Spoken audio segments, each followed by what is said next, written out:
Kwi, welcome to my Curious Way. Ketemu lagi sama saya Kurayui dalam jurnal Kurayui. Apa kabarnya hari ini? Semoga kita semua selalu dalam lindungan Tuhan Yang Maha Esa, diberi kelimpahan berkah berupa kesehatan dan kebahagiaan. Amin. Dalam video kali ini saya akan membahas salah satu dari 3P. Kalau dulu kan 3P udah pernah saya jelaskan ya, cara sembuh dari GERD dan anxiety dengan 3P, yaitu dengan mengatur pola makan, pola pikir, dan pola hidup. Nah, dalam kesempatan kali ini saya akan membahas tentang pola makan, karena saya sering sekali menyebutkan pola makan alkalin gitu ya, tapi nggak menjelaskan secara detail apa sih pola makan alkalin itu. Nah, makanya dalam kesempatan kali ini saya akan berbagi tentang pola makan alkalin yang saya terapkan untuk sembuh dari GERD. Pola makan alkalin ini saya dapatkan dari grup GERD Anxiety Indonesia ya. Waktu itu gencar-gencarnya dikampanyekan untuk melakukan 3P, menerapkan 3P untuk sembuh dari GERD dan anxiety. Nah, P yang satunya ini adalah pola makan. Nah, kebetulan di grup GERD Anxiety Indonesia itu yang diajarkan adalah pola makan alkalin. Waktu itu saya mendapatkan contoh pola makan alkalinnya dari Kak Erlia Olsen. Kayak gini tabelnya. Jadi ini contoh pola makan alkalin dari Kak Erlia Olsen. Lalu karena di sini tuh kan di desa, jadi saya tuh menyesuaikan sama yang ada di sini karena kan susah. Kak Erlia Olsen tinggal di Australia. Jadi pola makan yang jenis-jenis yang dia makan itu yang ada di sana. Nah, lalu saya dikasih contoh tabel itu kan harus menyadur ya, menyesuaikan sama yang ada di Indonesia.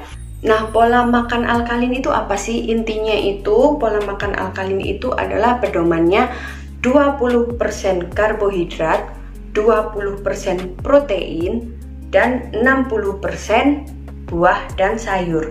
Tujuannya adalah agar tubuh kita dalam kondisi basah.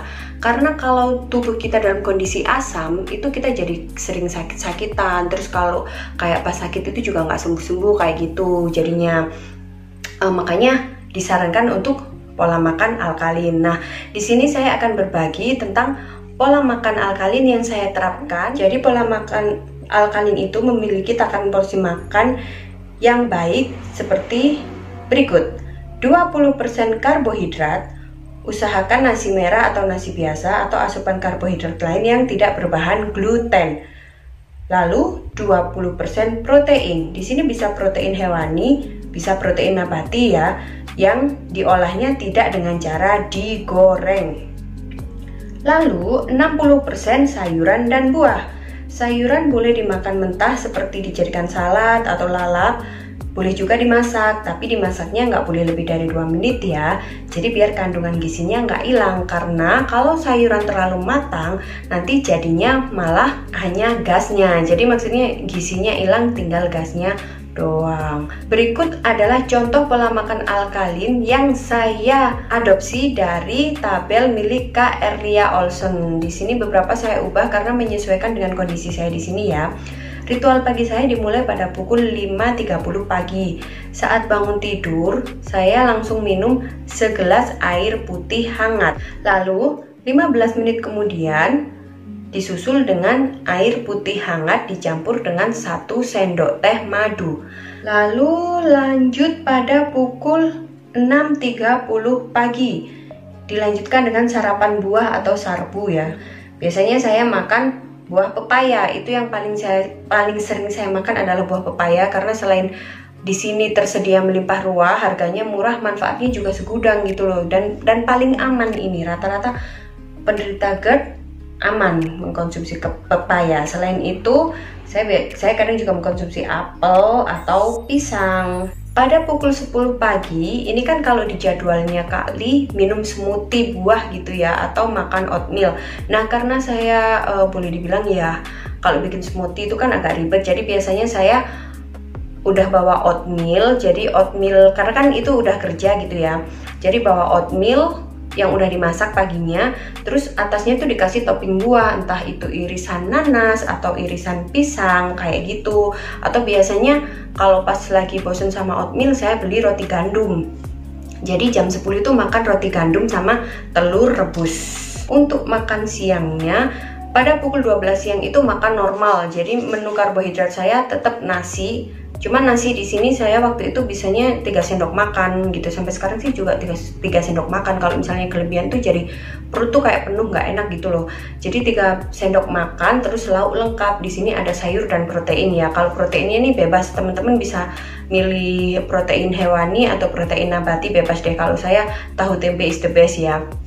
Kalau yang belum kuat makan gorengan, nggak usah digoreng, terus hindari olahan santan, asam, dan pedas gitu. Jadi bisa dibakar atau cuman dikukus gitu. Kalau tempe itu biasanya dimakan mentah sih. Sebenarnya bagus, ini banyak manfaatnya. Selain bisa untuk membunuh cacing di dalam perut kita, juga karena tempe ini kan probiotik ya, jadi bagus banget gitu. Caranya kalau ragu, jadi air mendidih itu teman-teman tinggal masukkan tempenya sebentar, udah deh, baru bisa dimakan. Lalu pukul 2 siang waktunya ngemil siang. Ini boleh teman-teman boleh makan buah atau kayak makan singkong rebus, terus talas rebus. Tahu nggak sih talas? Kalau di sini tuh nyebutnya bote ya. Gitu, dan minum yogurt atau Yakult.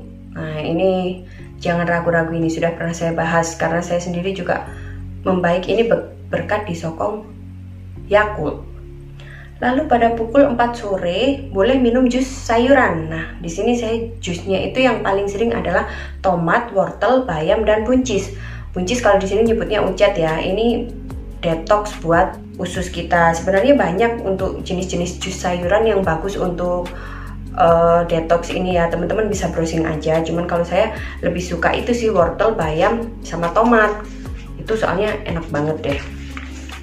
Lalu untuk malam hari, makan malam saya pada pukul 6 itu seperti makan siang sih, cuman karbohidratnya bisa dikurangi, terus sayur sama protein tetap ya. Lalu pukul 8 ini minum herbal tea. Oh ya, kalau pagi itu biasanya saya minum herbal tea itu sekitar jam 9, jam 8. Nah, kalau malamnya itu pukul 8 malam minum herbal tea. Untuk ritual malamnya yang terakhir adalah pada pukul 9 malam sebelum tidur itu minum air hangat ditambah 1 sendok teh madu lagi. Ini tuh tujuannya apa? Untuk menghindari reflux di malam hari. Jadi itu tadi contoh pola makan alkalin yang saya terapkan. Ya masih sampai saat ini sih saya menerapkan pola makan alkalin seperti itu. Dan itu benar-benar bisa membantu untuk sembuh dari GERD dan anxiety gitu. Memang awalnya tuh kayak nggak enak ya. Apalagi waktu proses detox awal-awal minum jus sayur itu kalau sebenarnya macam-macam reaksinya, ada yang jarinya mencret kayak gitu. Cuman kalau saya tuh lebih ke sakit kepala berat itu di 3 hari pertama. Nah, tapi setelah itu udah enakan ke badan gitu. Jadi buat teman-teman, semoga video ini bermanfaat ya. Silahkan saja kalau yang mau menerapkan pola makan alkalin untuk membantu kesembuhan dari GERD, silahkan saja dicoba. Sampai sekarang pun saya masih menerapkan karena memang enak gitu loh kalau makan banyak buah dan sayurnya, terus karbohidrat 20%, protein gitu, pokoknya ke tubuh enak. Terima kasih yang udah nonton video saya, semoga bermanfaat. Mohon maaf jika ada salah kata. Tolong dukung channel saya dengan like, comment, and subscribe. Bagikan video ini jika dirasa bermanfaat, siapa tahu bisa memberi manfaat buat orang-orang di sekitar Shigui. Terima kasih, gomo matur, thank you, bye bye.